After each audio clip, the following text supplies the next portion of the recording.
They did a lot of R&D work at the lab.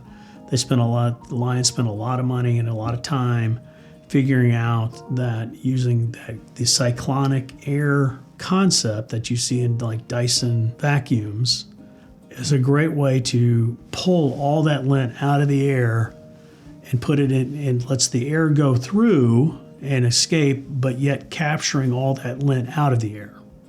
Where before we were just using a screen that might be, I don't remember what the micron level is on those screens, but it's not, it's not that tight.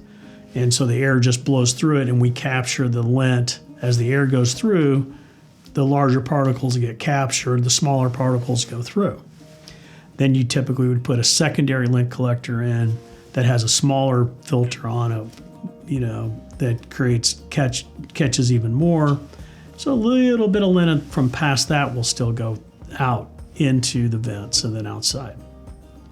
Well, with Procapture, again, we're spinning that air and all of that goes to the center, and then it gets large enough that it drops out of the airstream, and we capture that, and then the air leaves the dryer, and that allows you to have basically pristine air leaving that dryer without lint inside of it. And so you don't have to worry about different size particles. We're capturing all the particles. And it really did take them listening to the engineers and talking about it and their trials and errors and their failures of it before they were able to release it was very interesting, listening to, how fast that air needs to spin and what size does that need to look like, and based on the size of the dryers. And my eyes glazed over on it, but ultimately they proved to me while I was in the lab that they were able to effectively capture that lint out of the air.